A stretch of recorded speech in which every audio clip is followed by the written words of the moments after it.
How's it going, guys? I'm Chase Lee reporting for DallasMovieScreens.com, and I got another review for you guys, and that would be Ride Along 2. It should be Ride Along to the Dump. That's what it should be called. So anyways, this is a sequel to the 2014 hit. It shows you how much I know. I didn't see the first Ride Along, so I had no idea what I was going into with the sequel. I just figured, hey, let's give it a shot because I do like Ice Cube. I like Kevin Hart. They're entertaining. Kevin Hart is almost pushing the envelope for me in terms of just not really thinking he's funny anymore. But I still am having hope for him. So how was Ride Along 2? Well, let's get real and break this down. Now, not seeing the first one, I had no idea anything with the characters or the story or whatever, so I kind of went in there blind, but the person next to me definitely gave me some cliff notes to kind of just get ready for it. So essentially, with the directing and the writing just came off so lazy. Like, not only was this movie not funny whatsoever, it was slightly entertaining in some moments, so I will give it that. But it just seemed like it was every recycled joke from the 90s that didn't make it into comedies or whatever. Like, seriously, if you go to, like, your local Walmart right now and you go to that $5 bin and you stick your hand in that $5 bin, you grab a movie and it's, oh, Buddy Cop the movie. Well, that sounds like a lot. That's what Ride Along 2 is. The writing was so generic and so lazy, so basic. There was nothing to it. There was no risk taken with this movie. I kind of wish they would have taken some risk. I don't know. I might have hated it even worse, but at least I can acknowledge that they're trying something different. Listen, I like buddy cop movies a lot, and I realize that most of them are very generic, and they follow the same formula, but it's all about the chemistry of the characters and the way it is written. For Ride Along 2, the chemistry between Kevin Hart and Ice Cube, it's fine, it's whatever, but the writing is just so lazy and uneventful to where I don't care about anything. And the thing is, there's a lot of moments in the movie in terms of the story where the characters, they're down their luck, but within 2 minutes, they'll be right back up there. And it's like, there was no stakes. There was no weight. There was no nothing. And I know I'm looking into this, harshly because it's supposed to be, this fun, light buddy cop movie, but can we at least try, folks? That's all I ask for. Directing wise, it's not a badly directed movie. It's just so bland and so vanilla, which is ironic, considering the cast and the director, but I don't get it. Like, when you watch it, you can see that everyone is neutered from the PG-13 rating. You can tell that Ice Cube wants to say the F word or something.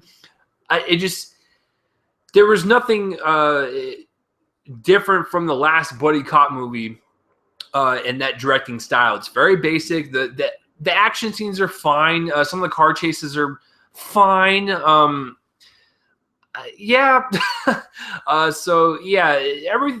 the directing, the writing, everything across the board, it was just generic, bland, and there was no stakes whatsoever, and I didn't really find it funny. I smirked maybe once. Let's get to the acting.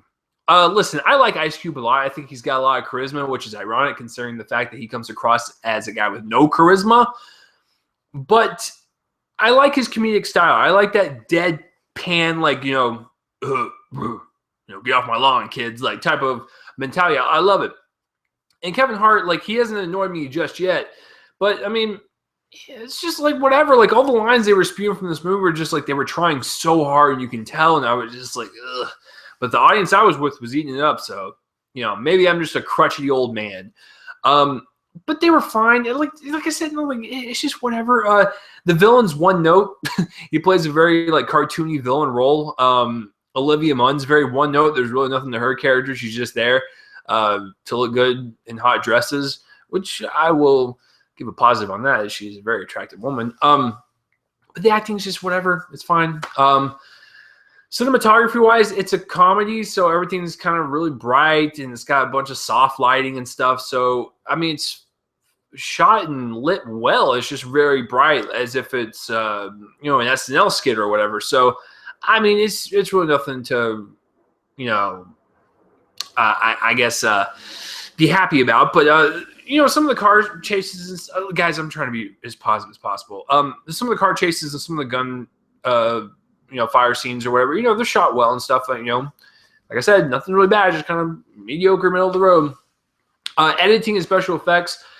Since this was not funny to me and I didn't really care about any of the characters, what was going on, the hour and 40 minutes did stretch out to about 4.5 hours for me. So I thought the pace of it and the rhythm was just all over the place.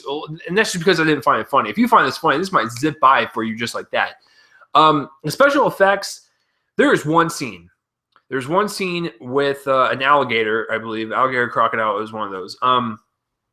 Or it was awful. It looked like I was watching a special effect in like Troll 2 or Birdemic. It was just one of those that kind of stuck out. And I was like, whoa, that's kind of gross. Can we just like not show that again? So yeah, there's an alligator crocodile in there that looks just about as real as that animation project you did in Windows Media in 1993. So whew, it was awful, especially for a sequel to where their budget is a lot higher. You know, it's just weird.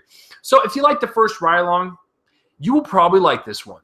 But for me personally, I didn't really care for it. Didn't find it funny. However, unlike Daddy's Home with that pairing, I found Ride Along 2 entertaining, and it was enough to, I guess, keep my attention for an hour and a half just sitting there just to see what was, just see it play out, you know, paint by the numbers, you know, buddy cop, go get the villain type of movie. So nothing new, nothing interesting, and just very mediocre down the middle of the road. But I couldn't give it a D+ because, like I said, I did enjoy myself a little bit. So I'll give it a C-.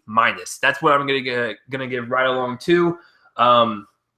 So yeah, after not seeing the first one, I really don't care to see the first one, and seeing the second one just one time in theaters was enough for me. So Ride Along 2 gets a C- from me. What do you guys think? Have you seen Ride Along 2, or have you even heard of it? Comment below with my face and let me know. And as always, guys, I'm Chase Lee reporting for DallasMovieScreens.com, and tune in for next time.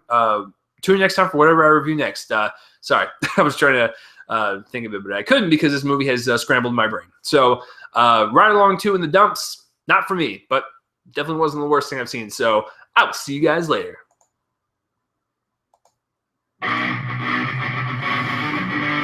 I wish my name was Ice Cube. I'd probably just pour a bunch of soda all over myself. I'll see you guys later.